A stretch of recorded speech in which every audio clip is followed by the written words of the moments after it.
Thank you very much, Jukka. And while Charlotte comes to the lectern here, I'd just like to say that in case some of you were confused, there were European countries in the mapping as well. It's easy to remember the things that one must say in addition, but Europe is of course a core part of our project here.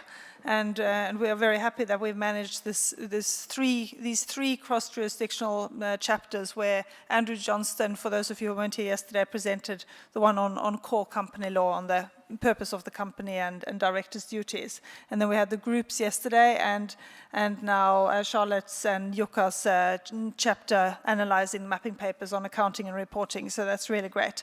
And now we will move on to discuss how we can improve the situation. I'm very happy then to introduce Charlotte Villiers, and we will all enjoy, I'm sure, listening to her presentation on integrated reporting. Thank you, Beate, and thank you. This last couple of days has really cheered me up. It's been a wonderful conference, and I hope that I contribute to that well this morning. And thank you, Jukka, for presenting our paper. It's really good.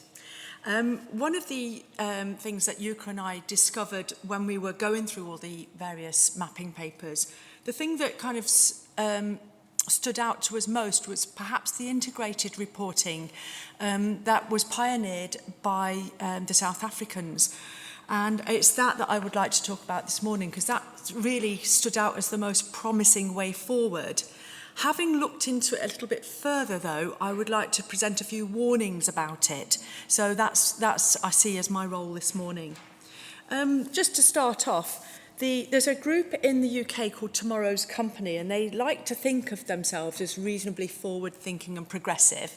And a statement that they made was that information is the lifeblood of the capital markets and of politics and of society. And I think I agree with that. It's a very important mechanism.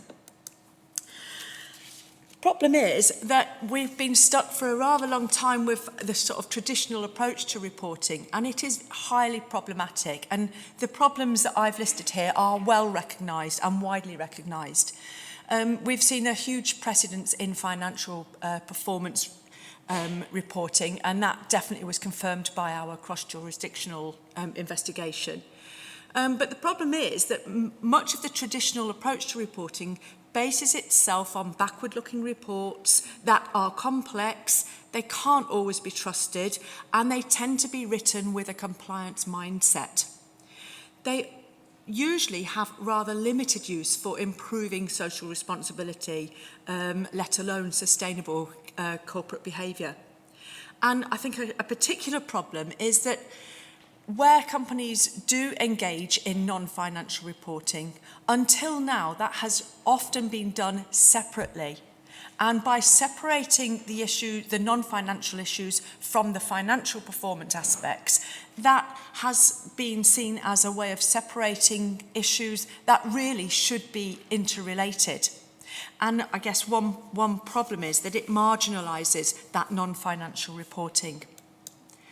So, the concept of integrated reporting promises something for us, I think. What is it, though?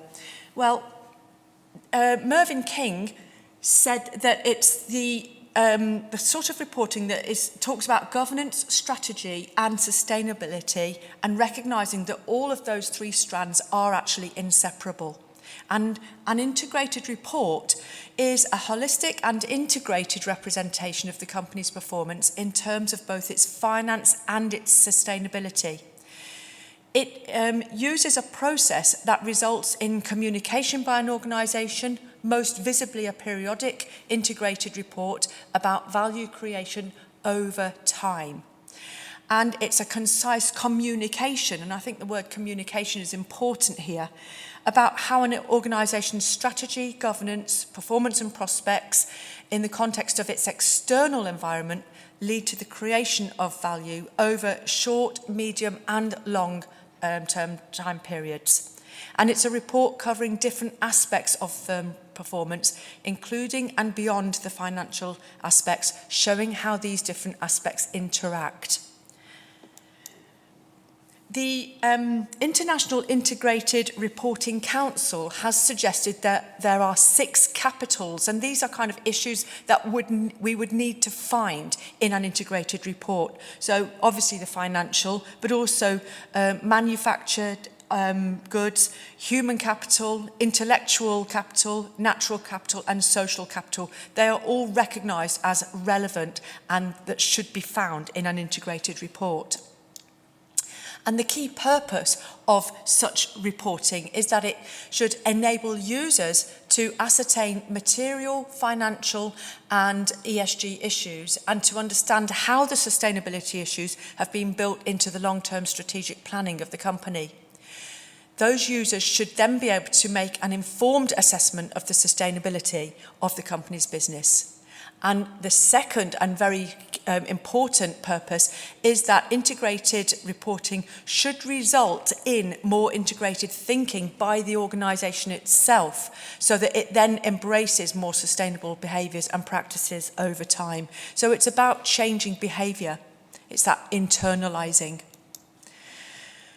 The International Integrated Reporting Council is in the process of providing guidance, and it's still forming documentation relevant to integrated reporting. It's certainly something that has been discovered and people are looking at it. They're taking notice of this as a potential way forward.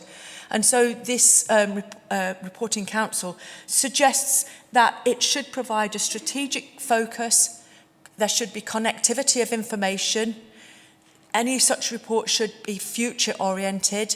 It should be responsive to stakeholders and include those stakeholders. It should be concise, reliable and material.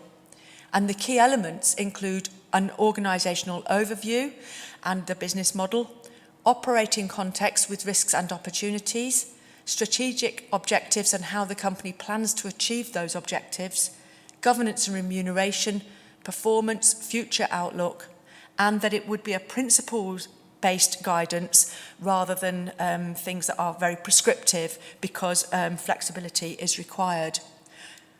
All sounds very nice, all of that, but actually how helpful really is it?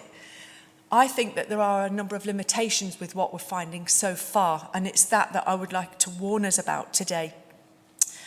The guidance so far isn't that clear. It's just full of nice words, really, but to find something really concrete in it is quite difficult.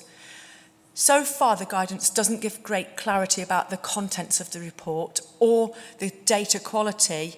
Assurance is definitely an issue, and also that very important word, materiality. And I know some recent work has been done in the United States on that area.